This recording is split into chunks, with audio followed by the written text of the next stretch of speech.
Subscribe करें हमारे YouTube channel साधना gold को और पाएं वीडियोस सबसे पहले। बेल आइकन दबाना ना भूलें। इस बात को जीवन में रखिए कि परमात्मा को अलग दृष्टि से न देखें, वो एक है। इसलिए इस कलयुग के पहले, इस कलयुग की स्टार्टिंग में ही भगवान ने गीता बोली। ध्यान दीजिएगा, ना उन्होंने द्वापर के स्टार्टिंग में बोली, ना उन्होंने त्रेता में बोली, ना उन्होंने इस तरीके से जैसे हमें मिली है सतयुग में बोली, क्योंकि तब जरूरत नहीं थी। आवश्यकता आविष्कार की जननी है। हमारे लिए भगवान ने गीता बोली है, उस गीता के जीवन उसको जीवन में उतारना हमारा परम कर्तव्य है। भगवान की वाणी है। संत जन कहते हैं राम कृष्ण दोहु एक है, अंतर नहीं विशेष। एक के नयन गंभीर है, एक के चपल विशेष। बस इतना अंतर है। मुझ दास की दृष्टि में तो एक और चीज, कई बार ये बात आती है कि राम जी इतनी कलाओं के साथ आए और कृष्ण जी इतनी कलाओं के साथ आए, तो कौन बड़ा कौन छोटा। मैं बस एक बात आपसे छोटी सी कह दूं, आपने रंगमंच या मूवीज फिल्म देखी होंगी,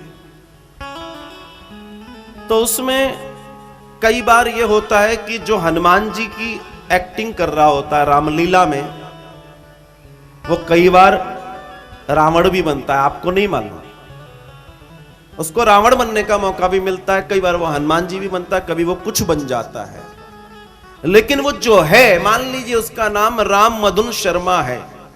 ध्यान दीजिएगा, मान लीजिए उस व्यक्ति का नाम राम मधुर शर्मा है और इस बार उसको उस रामलीला में हनुमान जी बनने का मौका मिला है, अगली बार रावण बनने का मौका मिला, कभी उसको कुछ बनने का मौका मिला, लेकिन राम मधुर शर्मा वही रहेंगे जो थे।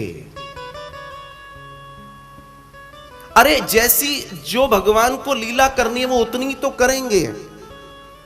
अब किसी, मान लीजिए किसी पुलिस के अधिकारी का डिमोशन हो जाए, उसके 3 स्टार से वो 1 स्टार पे आ जाए, तो वो जो है वो तो वो रहेगा ही ना। अब उसकी चूंकि पद नीचा हो गया, तो इसलिए क्योंकि उसको काम अब वही करने, तो उसकी सुविधाएं कम हो गई, लेकिन उसकी क्षमता थोड़ी ना कम हुई है। भगवान की क्षमता तो भगवान की क्षमता है, लेकिन उन्हें जितना काम करना है वो उतना ही करने आते हैं। हमारी और आपकी तरह नहीं फालतू कुछ भी करने लगो। जो सक्सेसफुल लोग हैं, जो सफल लोग हैं इस दुनिया के, वो फिजूल श्वास भी लेना पसंद नहीं करते, वो फिजूल बैठना पसंद नहीं करते, फिजूल दृष्टि एक कदम बढ़ाना पसंद नहीं करते, क्योंकि वो जानते हैं कि हमारे पास यही 24 घंटे हैं। अगर हमने 10 मिनट भी बेकार निकाल दिए तो जिंदगी के न जाने कितने 10 मिनट हमारा 1 साल 2 साल 5 साल बर्बाद कर देंगे। सफल व्यक्ति कभी 1 मिनट के लिए भी खाली नहीं बैठता, वो कर्म करता रहता है, इसलिए वो सफल होता है। इसलिए वो भीड़ में से एक दिन चमक जाता है। भीड़ के लोग देखते रहते हैं, ये आगे कैसे पहुंच गया। वो इसलिए आगे पहुंच गया क्योंकि उसने अपने लक्ष्य को साधा और तुमने अपने शौकों को साधा। अंतर सिर्फ इतना है, इसलिए तुम वहीं रह गए दाल रोटी पानी के इंतजाम में, और आज वो व्यक्ति इतने आगे निकल गया तुम्हारी भीड़ से कि वो तुम्हें लाइन में खड़ा करवा के दाल रोटी पानी दे रहा है। ये बड़ा अंतर है। और मैं विशेष रूप से मैं युवाओं के लिए ये कहना चाहता हूं, इस समय बहुत कीमती है, इसको फिजूल ना गवाइए, क्योंकि दुनिया में कभी सब लौट के आ सकता है। हो सकता है आपका धन खो जाए एक बार, वो भी मिल जाए, पर तुम्हारा जो समय जाएगा ना, वो लौट के नहीं आएगा। आप सुबह, अभी इस समय हम लगभग 8:30 बज रहे हैं, और जब सुबह के 8:30 बज रहे थे ना, तब हम ज्यादा जवान थे।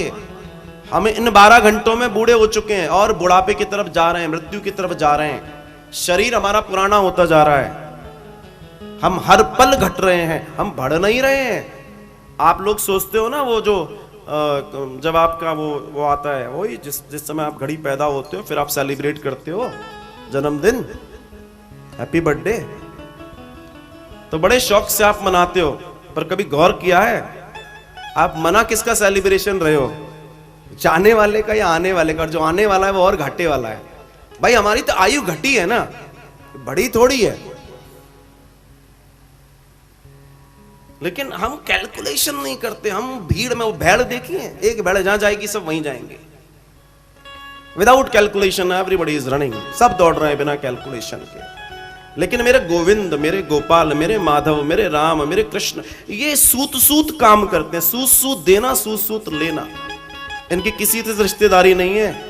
वो अभिमन्यु को चक्रव्यूह में डालकर रौंद रहे थे कौरव, लेकिन कृष्ण चुपचाप थे, क्योंकि उन्हें मालूम था आज इसका खात्मा होना है। उसकी प्रकृति, उसके प्रारब्ध में लिखा है। क्या कर लोगे तुम?